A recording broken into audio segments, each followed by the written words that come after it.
Okay, so we're back again then, Patrick. And so I'm just saying that I struggle with really believing, because that's all it is. It's only a belief system that this whole experience that we have in here has any benefit to us per se.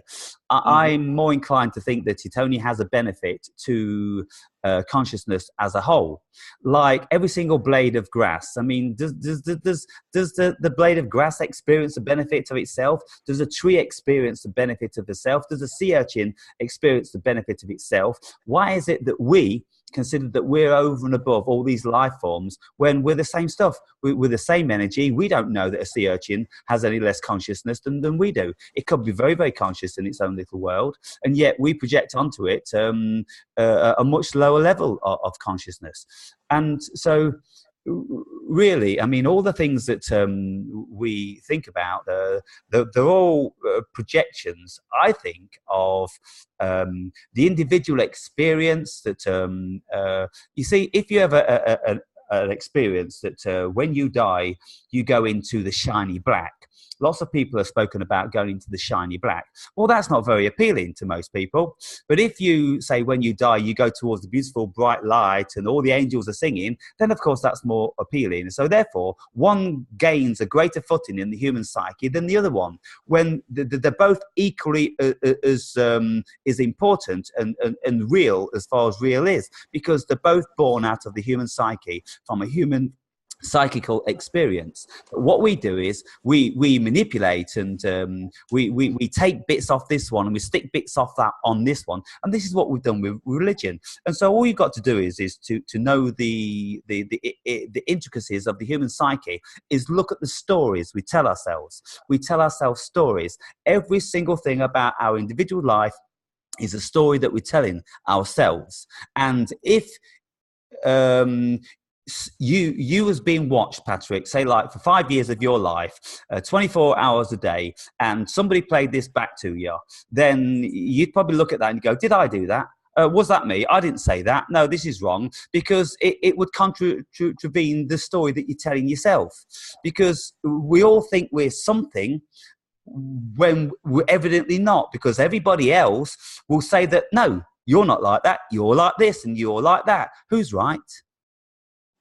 What is the reality? Yeah, it's individual of each individual that creates individual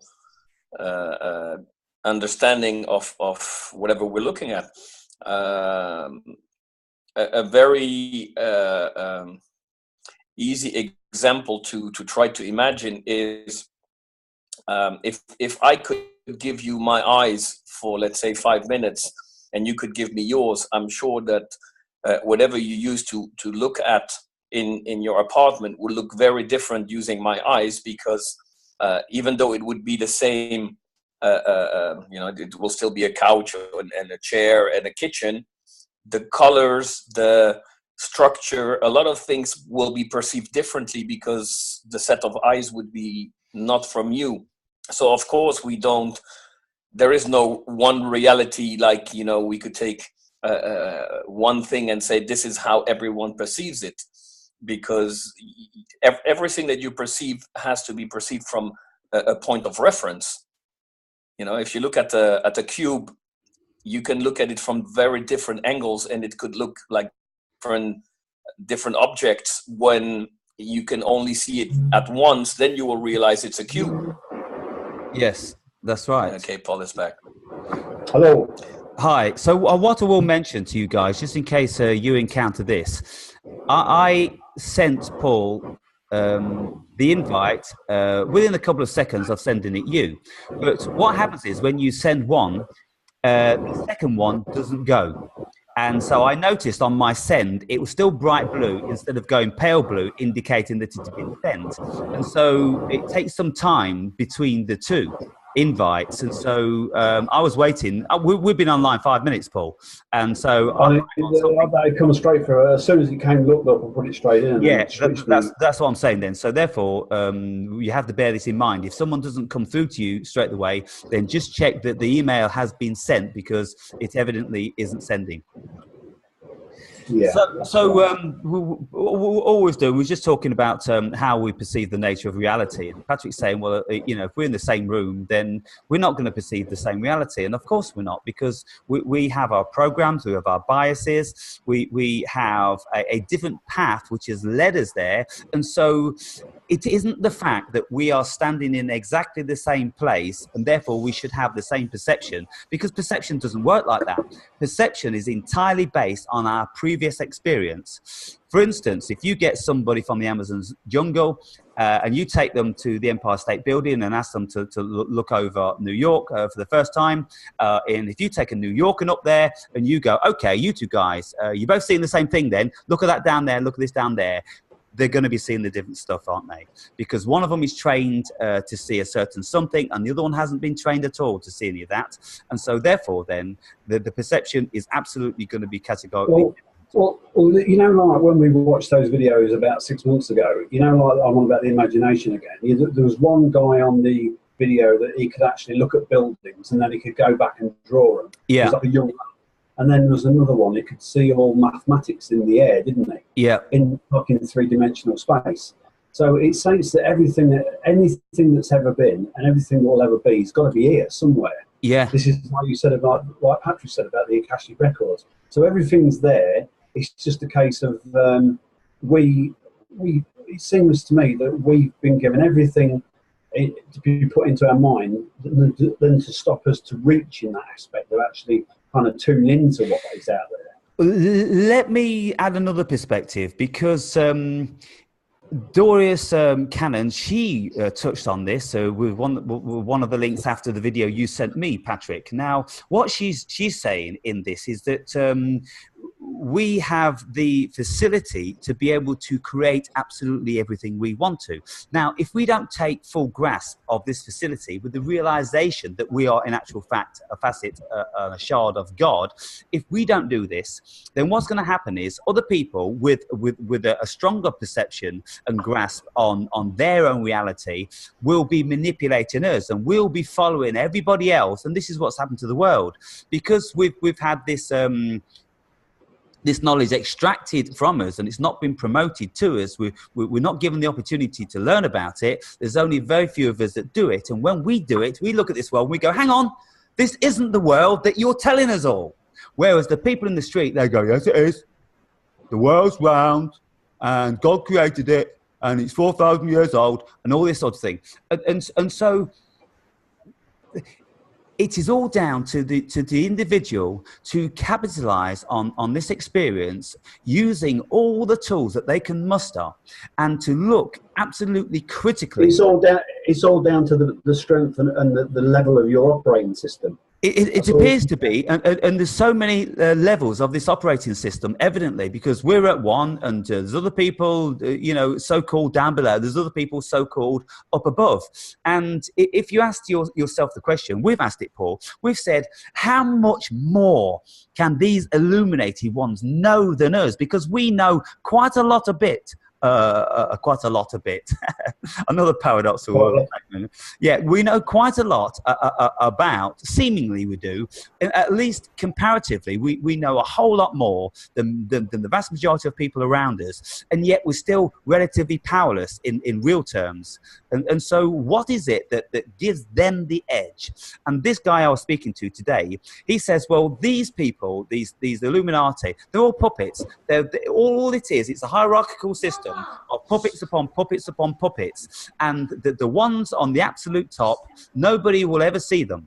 And so I can accept this, because when orders come down, say like in a police force, from the police chief, they come down to the sergeants and they go, it's orders. Nobody dares ask where the orders come from, because that's not the protocol. And the police chief maybe he just gets an anonymous phone call from somebody that he doesn't know. And if he does know them by a certain name, he doesn't know where it's coming from, but he knows enough to take fucking heed of whatever he's told. And so then he will pass it on. Who's passing down to him? How many tiers of this passing down of Well, information? it's compartmentalisation. Exactly, and it's just like in the FBI, CIA, any secret service. Nobody knows where this information is derived from. All you're supposed to know is what you're supposed to carry out, and don't ask questions. So this is a good segue to Patrick. Like I was thinking the other day, I look back at old paintings, old oil paintings, right? And this will come back into your kind of virtual reality world we live in. And I can't think for the life of me of an old oil painting of dinosaur bones. Have you ever seen anything? Or dinosaurs. Or dinosaurs. Have you ever seen anything mentioned past like 100, 200 years ago? That's by seeing something like that, it'd be so amazing, wouldn't it? Well, that's very curious, Paul. But there are dinosaur depictions in caves which go back thousands of years. And there are actually supposedly carvings of dinosaurs. And there's actually some sorts of cave carvings with human beings riding on the back of dinosaurs, if you look hard enough. And so... But you're right in that why is it that information from the human psyche hasn't been brought forward in the 15th, 16th, 17th and 18th century of drawing dinosaurs to hang on your wall? Have you seen anything, Patrick? Think about it in France or something? Sorry? Have you seen anything in France depicting, kind of dinosaurs or anything like that from the 15th, 16th, 1700s? No. That's also a known fact, which is a similar phenomenon as the UFOs. Is the whole dinosaur hunting and discovery indeed happened very late in human history, and it's like before that time, no one ever found a bone. Now it's the same with UFOs. UFOs were allegedly created by I don't remember the name of this author, but it was a science fiction author in the early 1900 who created the concept of flying saucers. And after he created it in a novel, then all of a sudden everyone started seeing those UFOs. Well, and it's the same.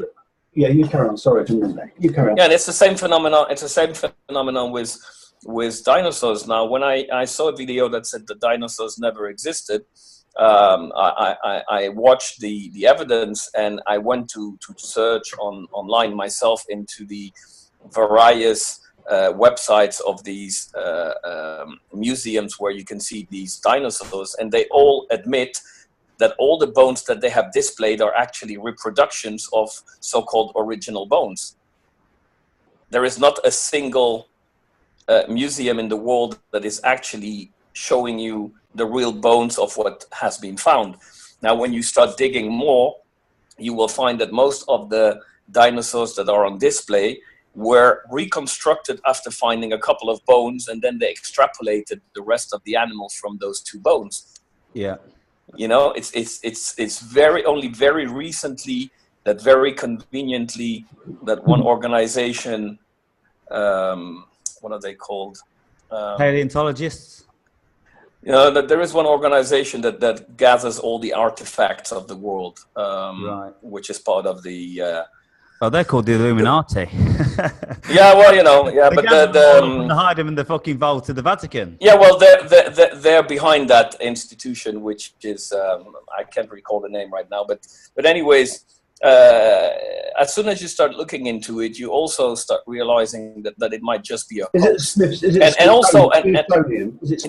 Yes, thank you, the Smithsonian Institute. That's the group.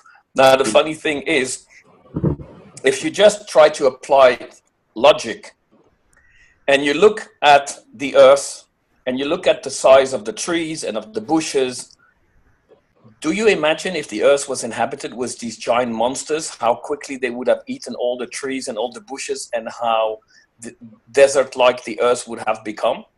Do you know how much, if you look at the discoveries and they tell you, oh, this dinosaur was eating 600 pounds of this and 2 tons of that. And I mean, if you start adding the tons of food that these animals needed on a daily basis, and then you multiply it by the hundreds of thousands of each species that was in existence, where the fuck did they get their food from?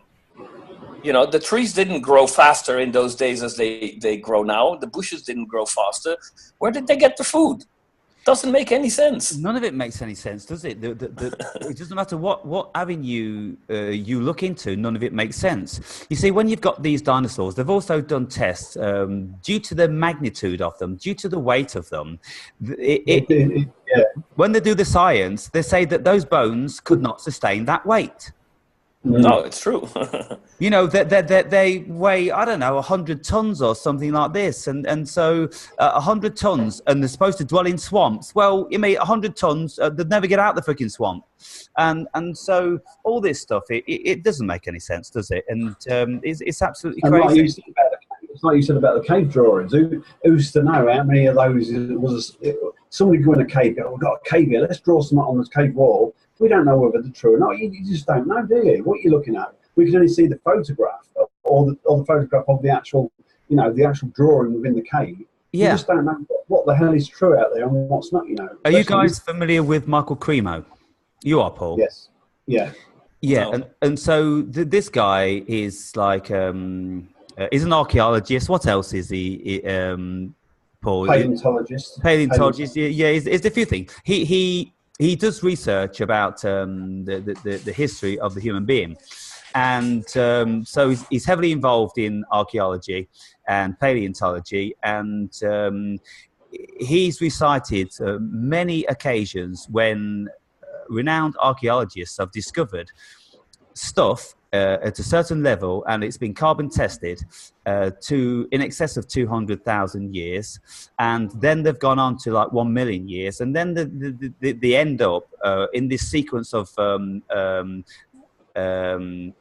portrayals that he had in some of his lectures, that it goes back even so that 20 million years. And he says there's evidence for human beings being around 20 million years. Now, one of the occasions was that they found mortise and pestle in absolutely solid rock.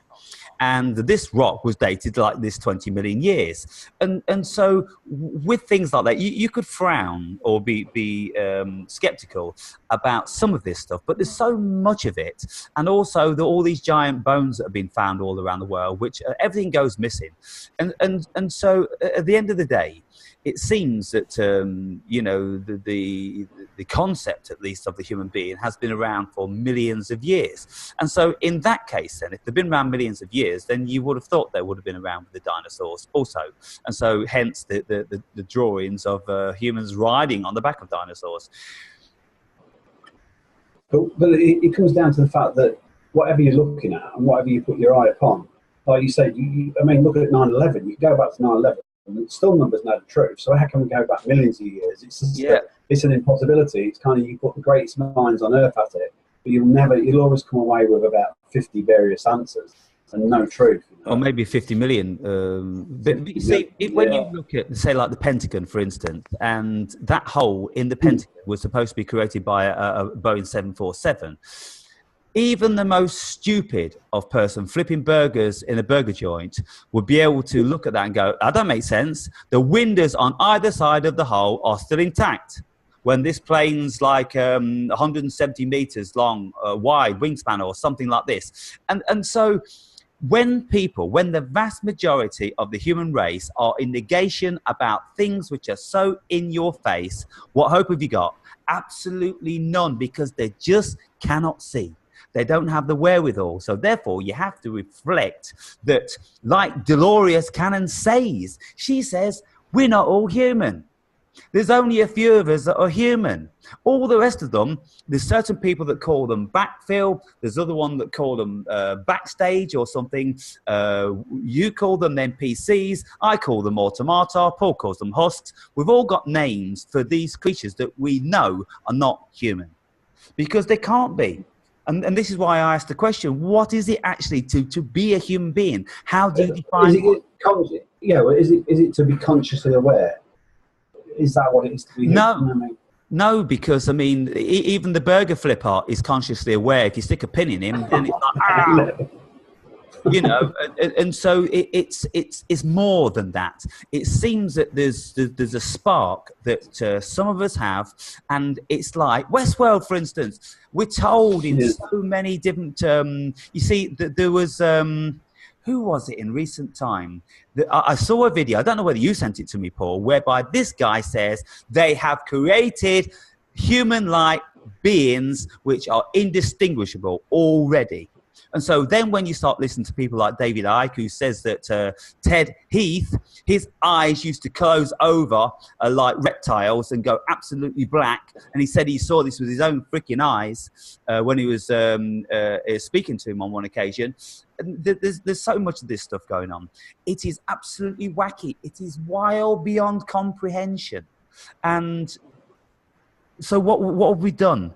What sort of a crazy game have we invented for ourselves? Something to partake in, because maybe we are so genius, like consciousness is so genius, it gets tired of knowing everything and it wants to get into a position whereby it doesn't know anything. So therefore, it's got this facility of being able to wipe certain facets of its consciousness clear, and it puts them into realms, and it can experience, you know, life via that without knowing the outcome of every single thing before it's happened.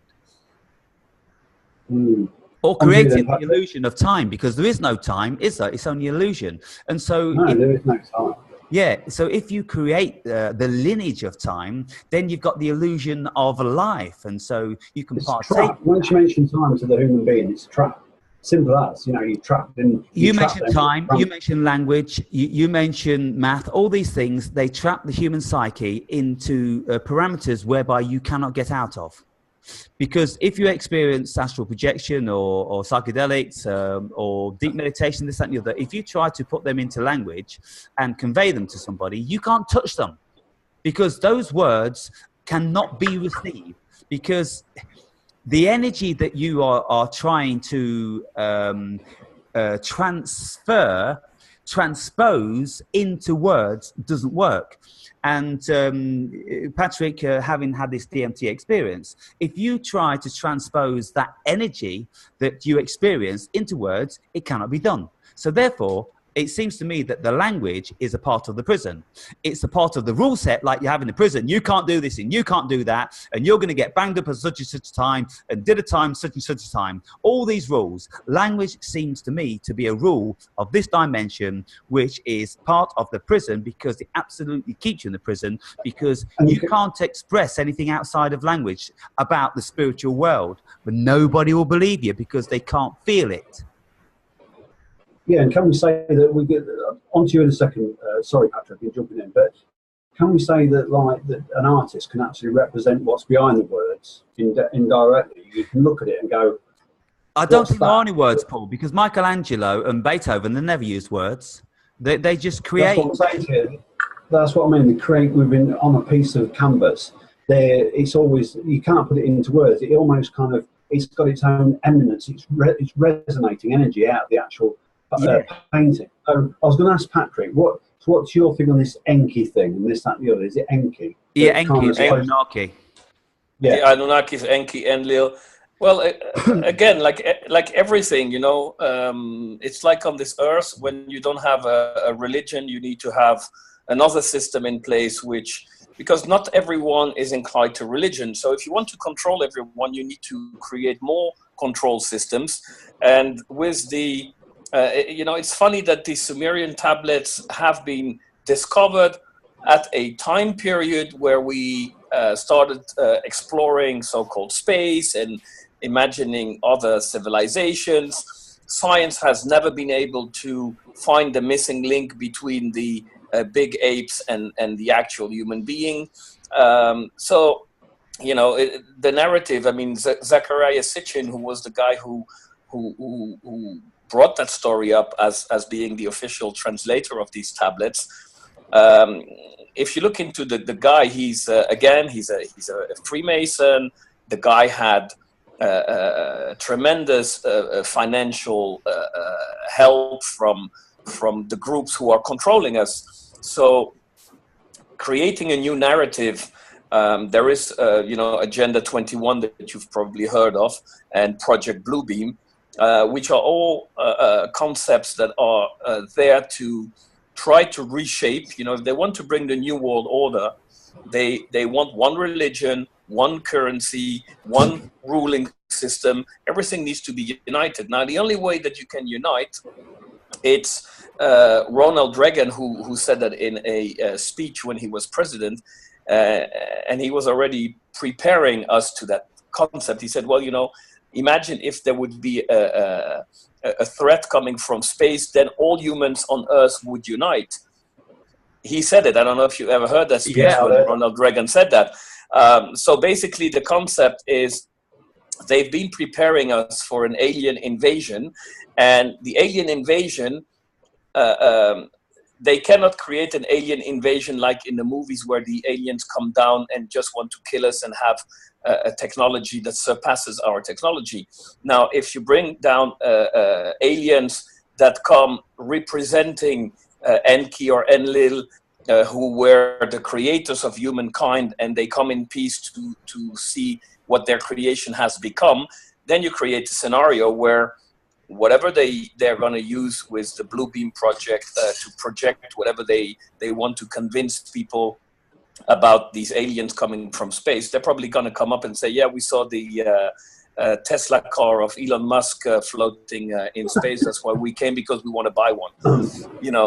So the Enki Enlil, I read all about it. The funny thing is, if you look at that story and then you go into the Isis Osiris, and if you look into other culture, you will see that it's always the same narrative. It's like a script inside that video game. Yes. It's a script that's being played over and over again. But in their writings, they say that, like you're talking about, it says that he's holding mankind in like a vice-like grip of an illusion, because it's, again, like I said, very like kind of energy, like they're using us for energy purposes and stuff like that. If you look deeper into it, that's what he's saying. So it's almost like it's saying that he's trapping us in this dimension. I was looking at today. Well, the Anunnaki is different. The story is that they came down from their planet and found our planet, and their planet had some atmospheric issue which could only be solved with gold powder. And so they came to us and they started digging for gold, but it was very difficult, which doesn't really make sense in the story, because you have the capacity of traveling million light years away to a distant planet, and then you don't have machines that can excavate the gold, and you need to transmute a local existing race of apes, blend it with your DNA, and create a new type of being that actually were designed to be slaves. And then they had an argument between each other, and then they all left. But isn't this the whole... Come on! Isn't this the whole Enki and Enlil? Because they were the two brothers, or brother and sister, whatever, and they were the leaders of the Anunnaki, and they were the ones. One of them wanted to splice this creature that already existed, and another one didn't want to. And so again, what have you got? You've got the polar opposites. You've got the devil on one side. You've got God on the other side. You've always got the goodie and the baddie. And Enki, the baddie, he was a bit more powerful, and he manipulated the DNA, and he created these human beings and enslaved us, and that's how it's been ever since. I just think it's just so wild, but the whole universe is wild. I really think that if they want to tell us any story, then they can just say, look, you're in pure consciousness, and anything can be possible, so believe whatever you want to believe. At the end of the day, why invent all these ridiculous stories? I mean, at the end of the day, look, it seems to me that this guy said today, the super highest of the high, they're the ones that control the knowledge for everything. Where do you think all this information went from the burning of the library in Alexandria and all the rest of it? It's all hidden, you know, in places like the Vatican. And so they're keeping the information from us that they don't want us to know. And so if they have the facility and ability to be able to do that, then of course they have the facility and ability to let us see stuff that they don't mind us knowing. So therefore, they let us know about Adam and Eve, they let us know about the devil and God, they let us know about Enki and Enlil, they let us know about the Nephilim and all that sort of stuff, because it obviously it doesn't come into the ballpark. It isn't really what this thing is all about. What do you think about that? Because, you know, I just don't think we can... well, again, you can go back 2,000 years, and the psychops was happening in psychological operations. It's been happening for thousands of years. They've used all sorts of variable aspects. It's like, you know, people don't even realise today that, you know, they're being controlled, like we said before. We won't go into this aspect, obviously, like I say about tablets and things like that. But years ago, you'd see people with their head stuck in a fucking Bible, exactly the same. There's the same context, but you'll never... It's all to do with keeping us busy, but not looking at what the real picture is, isn't it? It's not focusing on the real aspects. Everything else is just a sideshow. We only see the sideshow, you see. Yeah. You know? And with Patrick, so did you find out what happened to that? You know that show you was watching? Beyond the Veil. Yeah, well, is he vanished then? No. They went down to the guy does regular retreats for ayahuasca experiences in right. South America. So apparently, you saw on his last video that he made a couple of weeks back that he was gonna go to South America to do some ayahuasca experience, and he would be back. I mean, what do you get? What do you get from his aura? I get from his aura kind of dark. Is something dark kind of emanating from him, you know. I like it the way he comes across, but I don't know. There's just something. I don't know what it is. I can't really put my finger on it. Do you know what you mean, Aaron? Do you know what I mean? No. What's the show? It's called Beyond the Veil, and yeah. he is actually half Native American. He talks about. He's half reality. from one of those tribes, and he's a guy who's done many ayahuasca experiences, and he's gone into these different realms, and he's met with all these entities, and he came back with the idea that we live in a simulation, and he's very close to what I think about this world. Then he's got a show on his YouTube channel, which is running like 4 or 5 times a week. So it's like he's on Truth Frequency Radio and all these things. So he made a business out of it. You know, it's clear. And as soon as they start making a business out of it, what happens is that once you've seen, let's say, 10 episodes of his show, it's just repeating and looping again and again, just using different angles. But the message remains the same: is we live in a simulation. He believes in NPCs as well. And then his wife Cherie is very much into astrology, and so she incorporates a little bit of astrology in their radio show. So it's kind of a entertaining, interesting show with nice perspectives. But as I already told you, I don't watch The Messenger. I'm only interested in the message, and when the message starts repeating, I move on to something else. So I've stopped watching for a while because I don't think there is anything new coming from that aspect. And also his interpretation of this realm that he's experiencing, a lot of the things that he says don't resonate with me necessarily. So maybe that's the thing that's a bit off.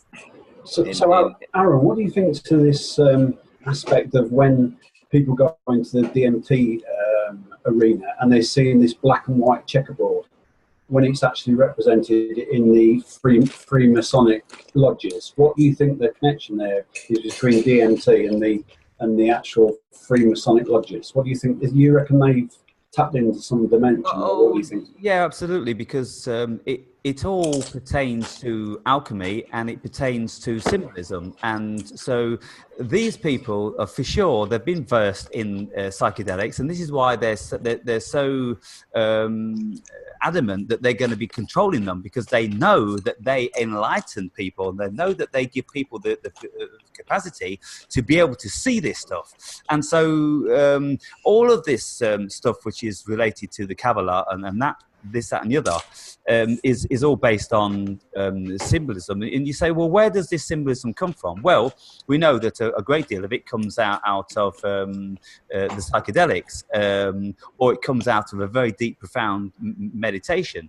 And so they are keeping all these symbols from us, and they don't want us to go and see them for ourselves. And so it's very simple. You know, it's so simple, in fact, that the letters have all the stuff that is going to kill us, and they're so benevolent, and they really care for us. And this is why they don't want us to have psychedelics, because that might upset you a little bit, but they allow us to drink copious amounts, as much as we want. There's no law against however much you want to drink and however you want to do it. You can do it day in and day out, and people do, and then they kill themselves. There's no law against that. Why not? You got to ask yourself the question.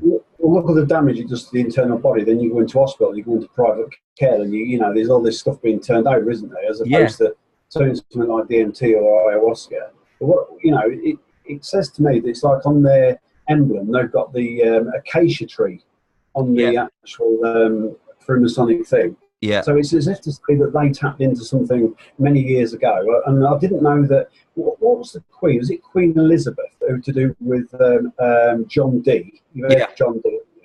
Yeah, Elizabeth first. Yeah, that's right. I didn't realise until I've been looking at that Jason Lerv guy. You know who we've been looking at. Yeah. If you look at his newest one, he's stating that when they actually was doing the actual Enochian magic, what they actually did was they sent everybody out to try and the what's it called? Oh bloody hell! The Empire. You know, they wanted to be the centre of the Empire. So what they was doing was, but it was all based upon magic.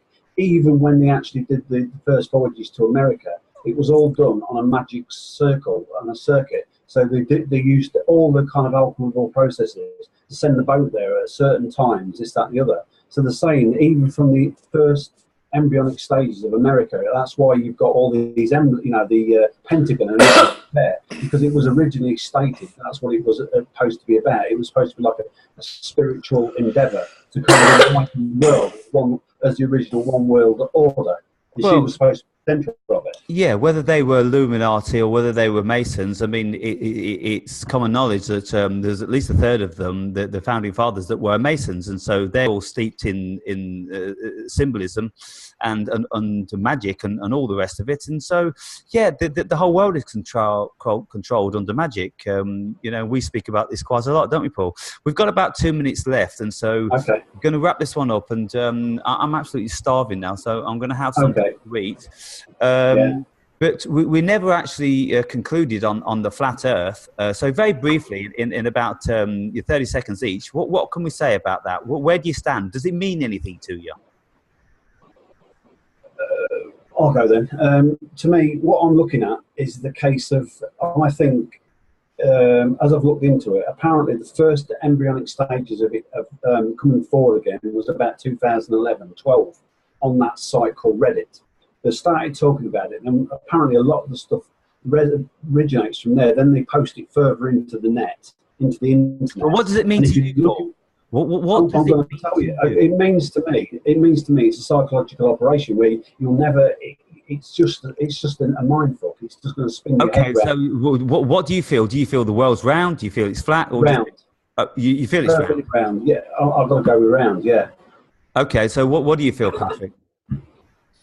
Oh, for me, it's definitely not the proposed model. There is no ball hurling in space that holds water to its sides, that holds an atmosphere that doesn't go into the vacuum of space. I mean, we know from science that two different pressure systems, a positive, which is our atmosphere, and a negative pressure system, which is a vacuum of space, cannot coexist side by side without having some kind of a enclosed system or protection or a container. So a lot of the globe Earth mainstream science for me is just crap. Now, do I believe the Earth is flat? No, again, to me, the flat Earth was just my confirmation when I looked into it, and I started seeing that they were right on a lot of stuff, but also wrong on a lot of other stuff. So it led me to conclude that it must be a simulation where every model is possible depending on the observer. Okay, because so both Earthers will always find all the evidence that they need to confirm to themselves that it is round, and the flat Earthers have all the evidence that they need to prove that it's flat. It's a confirmation bias then, isn't it? Look at, if you guys look in the internet, look under Poe's law. It's a new thing that's out called Poe. You know, Alan Edgar Poe. Yeah, Alan Edgar Poe. It's called Poe's law, and it's about this. What we're talking about. It's about how the internet constructs in our pathway visionary aspects that we can never answer. It's literally geared up. I mean, it's called. You've heard of Murphy's law. It's called Poe's law. So what do you reckon now? Got 3 minutes. Well, yeah, we've got just 4 minutes. 4 minutes. And so I just want to give you like another minute for you to express. You see, what I wanted to know is how this documentary touched you. Now, if you look at it from a perfectly logical, rational way of looking at things, you cannot deny that water, by its very nature, will always settle to this flatness, because that's what it does. And so it seems to me that the water cannot fucking bend around a ball, and I don't give a fuck, because gravity is said to be the weakest force in the universe. It can't hold this mass of water. We're flying around at 63,000 miles an hour around the sun, apparently. We're spinning around at 1,000 miles an hour. And yet this water is sticking with the weakest force in the universe. That don't make sense. If you pour a cup of water, or you have a bowl, you have a swimming pool, you will see yourself it's absolutely as flat as pancake, and you can put a spirit level on it. So how does your mind deal with that, Paul, when you see these tests being done with all these variety of sensible people? Are you in a denial about it? How does it work? Because when I actually work up the underpinning, like Patrick says, I can't understand that this flat Earth, or whatever this is, it can't hold up. It's got less chance of holding up than the round ball. There's everything around me, other planets. So you look for a telescope. You looked at a telescope at the moon. Yeah, fair enough, it's sat in the sky. But you can look at aspects of other things, like planets that, are they computer generated? I don't know. But okay, so what I derive from that then is that you throw out logic when you're applying your reasoning to it. And that's not a bad thing, because like I said, this world, in my estimation, isn't logical. But you see, if we're playing this game, then this game, the rules are that it's based on logic and it's based on math, which is undeniable. And so if you're going to be based with math and science and repetition of an experiment that comes up with the same thing all the time, every time you look at water, it's fucking flat. And so all of a sudden now they tell you a story that it sticks to this world under all these conditions. Well, I don't go with that. What I go with is that in view of the fact of what I've spoken about initially, I don't believe any of this has a reality outside of mind. And so the reason why we've got all these stories coming into play is because that's what we are. We are creators, and we're creating stories. We all create our individual stories. We create our collective stories. En masse, we create our world collective consciousness story. And so if things are promulgated like the world is flat, then more and more people that know about it, it comes into their consciousness and they create that. It's just like NPCs. It's like husks. It's like shapeshifters and all this sort of thing. This has only been around in recent times more and more prolifically. And what's happening? More and more people are talking about it. We're creating it. And so more and more people are going to be looking at the people in the street going, they're not real, they're not real, they're not real. We've got no idea whether they are real or not. But our mind now is gone into a different story, and we're telling ourselves that. You get caught in the zeitgeist and the energy. Yes. See the wood for the trees. So, okay, are we all going? Yeah, we're all done now. So great conversation again, guys. I look forward to the next one. See you. Peace out. Speak to you in the week. Take care. Ciao. Bye. Yeah, take care. Bye-bye. Bye. Bye.